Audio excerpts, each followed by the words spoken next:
Welcome to Health Systems CIO's interview with Tyson Blauer, Research Director at KLAS. I'm Anthony Guerra, founder and editor-in-chief. Tyson, thanks for joining me. Thanks for having me. All right, great. So we're going to get into one of your new reports, Data Archiving 2024, examining the complexity and content of archive deployments. So very interesting report, hot topic. So we'll get into that. I don't think we need the background on KLAS. I think everybody knows who KLAS is. So if you want to just tell me a little bit about your role, maybe some of the things you've been covering since you've been over there.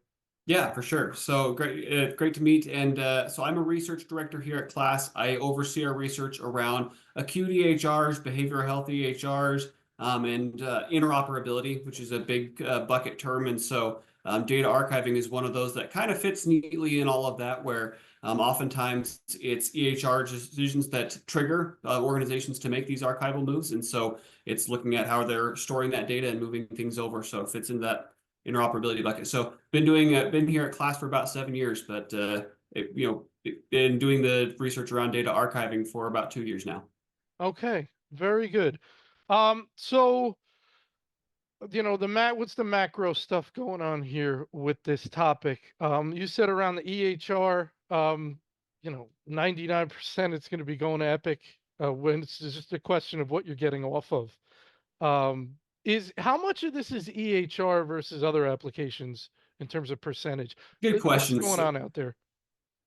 Yeah, EHR tends to be the big catalyst for a lot of organizations, but usually if you're archiving your EHR, there are other things as well. You're switching a lot of different systems. So RevCycle is obviously a key piece of that, but it's a whole slew of different solutions that can be archived. And so what we see is for especially larger organizations, usually there's north of 20 applications that they're archiving. And for some organizations, they have ongoing things where they say, yeah, we're working on this initial set, but we've got this long backlog of old legacy applications or things that we know we're going to be moving away from. So it covers the gambit. And that's one of the things that you'll see in the report is there's kind of a long list of just all the different types of technologies from, ambulatory EHRs and acute EHRs were the most popular, but there's practice management, HR, lab, OBGYN. So a lot of different technologies that get archived as well. And you mentioned RevCycle and ERP is huge. A lot of organizations are doing ERP. They're going to Workday, pretty much Yep. all of them. So I'm assuming that has a lot of archiving that goes with it, for whatever system you're getting off of.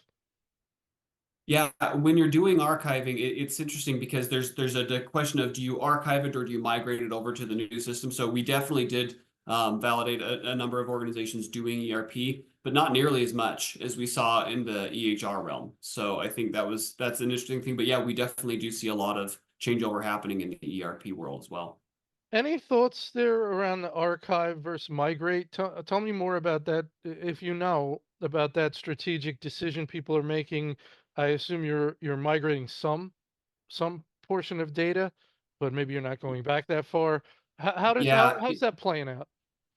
each organization kind of makes this determination of how much do we feel like we need to have live in our current system? Do we want to pay for the storage costs with whoever our current system is that we're using? Is this something that's ongoing and needed? Or is it something that, yeah, maybe you need a couple people to be able to reference for a few patients? And so the archive makes sense because the real benefit of archiving is it's cheaper. Right? It's sitting there. Oftentimes it's static. And so you can be able to go and access it if needed.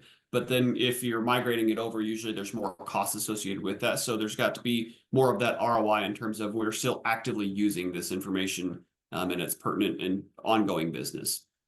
Yeah, so it's like you've got, three entities in something like this. You've got the old vendor, you have the new vendor, and then you have the company that you're using to help with the data migration, which may also provide an archive, right? Correct. So and I think one of the issues here is sometimes it's very difficult to actually finally shut the old vendor off, right? So I guess if you're shutting it off, you're getting a component into the new system. Perhaps everything else is going to that archive that's being run by the company you're using for help, and then you're finally done with the old company.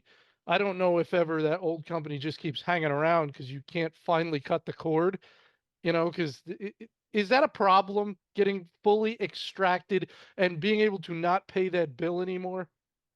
Uh, I would say it's less of an issue now. So we usually, as we talk with organizations about when they're archiving, they really are cutting and saying, "Hey, we are officially done. We're officially moving off of this."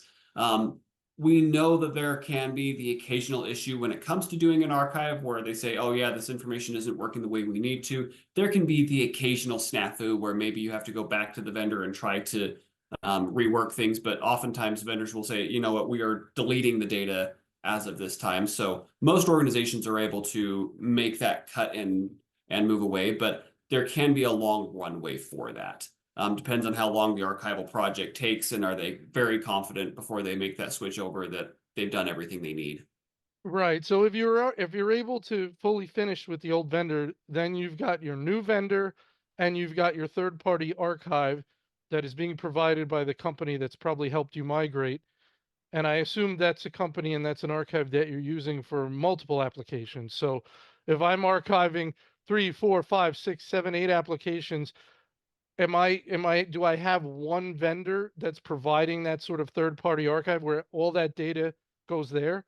Yeah, great question. I'd say by and large, most organizations, I mean, if you're working well with one vendor, you want to continue to use them. But there can be questions of, does the vendor do what you need it to? So one thing that came out as we were doing the research for this report is we were seeing more inquiries from provider organizations saying we need to be able to actively do our AR rundown in the archive. Who can help with this? And not every data archiving vendor has done this. This is something that's kind of spiked in terms of requests that we've seen from provider organizations around it specifically. But there can be limitations where some organizations will say, we know that our new vendor doesn't have those capabilities yet, so we're going to retain a different vendor just for this piece because we know there's different capabilities. So that does happen a little bit, but by and large, as long as the archive is working well, you want to consolidate with one because you're used to working with those people, we're used to the processes. And so that's generally how organizations prefer to do things. But there are still plenty of situations where we see where there are one-offs, whether it's, hey, we don't care about a lot of archiving, we just want to do one thing, or we just need something very niche done with a vendor. Yeah, and this is something that I don't think people are doing this themselves, right? Everybody's using a vendor when they're doing something Some major are like doing this. it themselves. Some That's are. yeah, that's one of the things that we hear from customers if they are um so if they're going through the process, that's for especially larger groups, they'll say, okay, what's the cost to do this ourselves? Do we have the expertise? What would the internal expense be to do that versus do we use someone else? And so we do hear from time to time organizations will say, yeah, archiving I mean, the initial project can be pretty expensive still. I mean, long term, yes, you do save money because you're not paying that legacy vendor, but the archival is not cheap of a Right, project. because you're paying the archive vendor. Yep. Yeah. And so if it's a simple enough archive or you've got the internal expertise, some organizations do say, for this part, we are going to do this ourselves. We see comments pop up like that all the time. I wouldn't say it's pervasive, but it is definitely one of those options that organizations look at as they are trying to evaluate if they want to use an archiving vendor or not. So when someone is selecting a vendor to help them, what are the main issues or characteristics of the project that's going to help them decide who to go with? Is it size? Is it type? Is it EHR versus, is it type of application or size? Um, what helps you if I'm sitting there saying I've got this project on my hands, how do I pick the right partner? Yeah, it's a great question. And that's kind of what the report was trying to get at, because what we usually see provider organizations are asking is, okay, I'm this type of an organization and I'm trying to archive this many applications there of this type. Who can support me? And so that's really what we tried to have this report do is just show there's a lot of variability in terms of, does a vendor primarily work with large organizations, primarily work with small? Do they cover a wide range of types of applications? And what we've seen is where things get more complicated is obviously the larger projects for larger customers. And so those are the ones who I think are the most worried about, can someone support me specifically? If you're a smaller organization, what typically they're looking at more is the price tag and the functionality. Do I need to be able to have the data be actively manipulated, or can it be a static archive? Hmm. If you're trying to make things as cheap as possible. And so some of the larger vendors in this space, you know, the Harmonies and Metaquants, they're usually a more expensive, robust option that has a lot of features, but smaller organizations say that's overkill. That's not what I need. And conversely, we'll see sites saying, hey, I need something more robust than what some of the smaller new players have. So there's a lot of just in this space, more than most others we look at, there's just a lot of different ways to slice and dice and say, okay, do they do this? Do they have that? Do they fit with me in this way? And so that's where we try to show the breadth of, hey, this vendor has this many small applications they've archived, but also here's the large ones they've done. Because the ability to scale, like I said, that's where we've seen some of the lower scores come from customers, is just when they have many projects that they go on, they're trying to archive multiple applications. It just takes one botched product to really Hmm. leave a bad taste in your mouth as a customer. What do you think the role of the new vendor is here? I mean, you know, this is one of those things. If you think about it, well, why do we even need these companies? I'm buying a new product. Why isn't the vendor I've bought or I'm going to? Why can't they handle this for me? But it's not part. It's not part of the deal. Yeah, often it's not part of the deal. And like I say, a lot of times there's costs involved. And this speaks to broader issues we have with interoperability in general in healthcare. I mean, if all the major EHR vendors could just easily share data back and forth, that would solve so many problems in Hmm. healthcare, but it just doesn't happen. Even when there are standard ways of saying, here's a CCD, you look at CCDs from two different organizations and they're wildly different. Hmm. So there's just a number of these things where organizations customize the way they set up their EHR. They're on a version that's older or something like that. All these factors make it where it's hard to translate things over directly.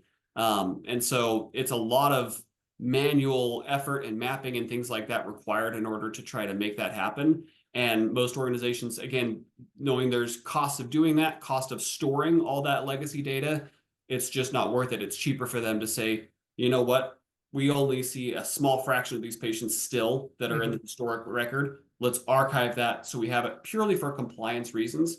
That's one of the things we looked at in the report is, are you getting good ROI? And one of the most common things people talked about is, we're doing this because we have to be compliant. That's the only reason we're archiving, is because we have to hold on to this information in some way. This is the cheapest way to do that.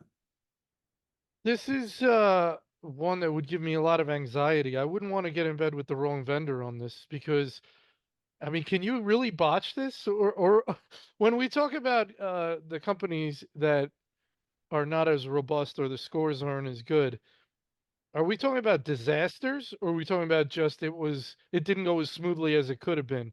How much risk is in these projects? Yeah, I'd say where most of the dissatisfaction comes from is just around that initial archival and the process involved in that. So a lot of organizations will go in and they won't understand all the nuances of their system. And so either the vendor has underscoped it where they said, oh, yes, we can do this easily. And they get into it and say, oh, we didn't realize how different you had done things or what was involved with this specifically, or for the provider organization where they didn't provide the resources needed to, or they didn't understand, here's the lift required on our end to say, here's how we want the data to come through, here's the things that we need. And so that can all factor into really delay the timelines. That's probably the number one thing where we see lower scores. So across any of the vendors you see in the report, we have customers who are very happy. They've done a great job. They've archived everything they needed to. Usually, I'd say 99% of the time where there's lower scores, there's missed timelines. There are things where customers have said, yeah, this took 6 months longer than we thought it was going to. We had to expand things out because of X, Y, or Z. Sometimes the provider organization's fault, sometimes the vendor's fault, but either way, the timeline stretches on and that causes pain. So we don't see it often where they say, we can't get anything out of this. This was completely botched and we had to move away and have a different vendor do it. It does come up very occasionally, but by and large, the risk is not can they do it? The risk is can they do it and make it as painless as possible? Yeah, it's interesting you make the point about the providers having a role and having to deliver certain things in order for the vendor to be able to execute. Do you try and pick that up in your reports? So for example, if I'm a provider organization and it didn't go well, might have been partly my fault, but I'm going to let the vendor have it in my KLAS report. I'm not going to take any blame on me. I mean, Yeah. is there a way I mean, do you give the like a sort of the vendor a chance to defend themselves? I'm not sure if you guys do anything like that. It's a great question. So at the end of the day, the position that we take is the vendor's responsibility. You know, the perception of the vendor is the vendor's responsibility. And so if the customer is underprepared, there's usually things the vendor could do to better Yeah. prepare the customer to say, you need to make sure you have these things in place. And so that's where we see there are vendors who have higher scores because they are much more consistent in how they've delivered. And so they put a lot more of those processes and checks and balances in place. And it's funny you mentioned that. I do talk to provider organizations where they will flat out admit, yeah, things went long. It was at least partly our fault. Hmm. But again, like you say, still going to ding them because it was still painful. And so a lot of times, though, what they're looking for is someone who can be a partner with them because they haven't done this archive before. So they're saying, you're an archival vendor. You do this all day long. Tell me what it is we're supposed to do and make sure that I don't walk through any of these potholes. And if they do, then like I say, they'll usually ding the vendor, even if it is self-inflicted. Yeah, and that's the epic way, right? That's what they're known for, is not letting you fail. They're Yeah. going to make sure you're going to do it their way because they know how it's going to work. Well, now they've got the clout now that works. If you're a different vendor, or maybe you haven't been around that long, that's a culture that can be hard to implement when you're trying to sell stuff and get going, right? Yeah, but that's where we see a lot. We're seeing a growing trend where more organizations are trying to say, first off, we want to shop for an archival vendor who can be a long-term partner, but also we know that the archival vendors would prefer to have that long-term partnership with customers who are, it's not we're doing one big project or, you know, a handful of projects and we're done. It's we're working and we're growing and we're scaling with you so that the customer can be part of that, you know, gaining the experience, knowing what's involved, so then they can be able to hit things on a more consistent basis because it's not just some foreign thing that they do one time and move on. Yeah, that makes a lot of sense. It definitely sounds like a really long-term partnership. If you're going to be, I mean, just think of the word, you're going to be my archive, right? As I go off applications, I'm going to try and put as much as I can with you. I'm going to have you manage these products. We're going to be together a long time. I don't know when that's going to end, right? Because Yeah. then, I mean, I don't know if anybody's done that. Has anybody transferred from a Harmony to a Metaquant, or like, because that's, go Yeah, ahead. we do see those replacements happen. Sometimes it's due to mergers and acquisitions, and sometimes it's because they've become frustrated. Like I say, they have a couple botched products where they say this is not what we want it to be, or they think they can find a solution that's cheaper. Some of the newer entrants on the market get mentioned as, "Hey, we chose them because they were more affordable than these others," and so they're Right. willing to take a little bit of a risk on a new player to save on the cost. I'm guessing that if user satisfaction it takes a hit, that's going to be a big problem. So it's one thing if there's dissatisfaction that's just hitting the IT shop. If the CIO managing the project, it's going slower than he wants or whatever, but if those problems bleed to be user clinician facing, that's when the CIO is going to get phone calls.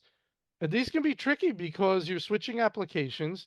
Um, Clinicians are busy. They want to know how to access the information. They have to access it differently. Oh, it's not in the new application. It's in the archive. Well, where's the archive? How do I get to the archive, right? Those things really need a lot of change management around them. Yeah, yeah, they definitely do because yeah, to your point, if the clinicians can't access the information they need, um, I, oftentimes they can't. We know that just in terms of external data, they oftentimes are not getting the information they need. And so if you can't get that from things that you knew were in-house, that's incredibly frustrating. And so, yeah, it does take some of that internal change management to say, here's what we're doing. Let's make sure we're executing this well. Let's make sure we're implementing it on time. Because, like I say, oftentimes this is paired with a new EHR implementation. That's not a pain-free process. So it's not like users are going into this at a where things are at a wonderful, calm place. They're in turmoil. They're trying to figure things out. They're working with new workflows. So that change management is crucial. Yeah, it's a lot. So you've got the new vendor that's got a role. You have your archive vendor that has a role. You're trying to separate yourself from your old vendor, which, there's work there.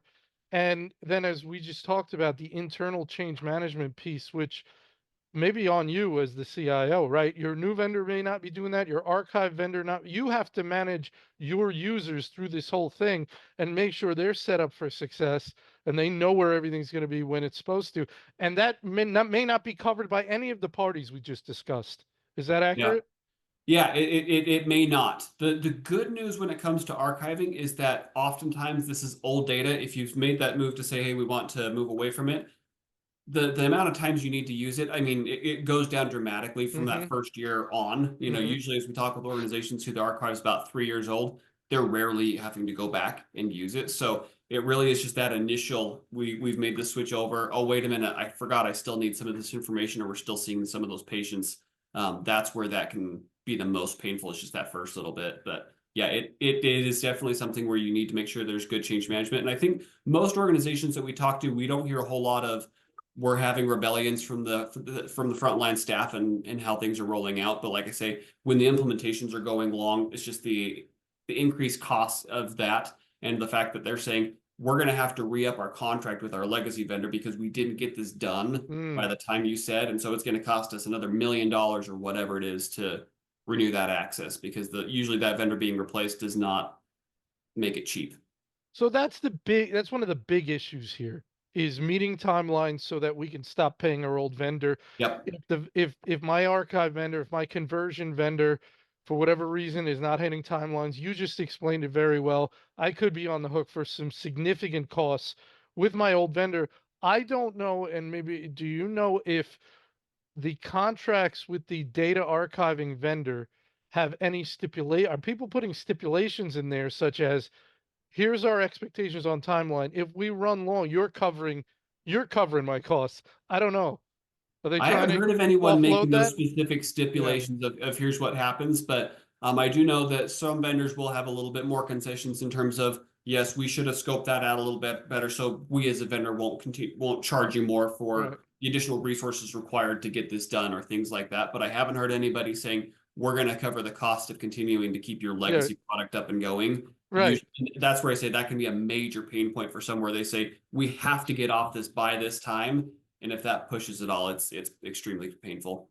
Well, let's hope I didn't give any health systems any ideas, or they're going to start sticking that in their contracts, and I'll be really unpopular with the people in your report. Yeah. Um, Any final word of advice for, let's say I'm a CIO at a large health system and it's time for me, obviously look at your report would be one piece of advice. Time for me to pick a vendor. Any final advice on how they can get that selection right?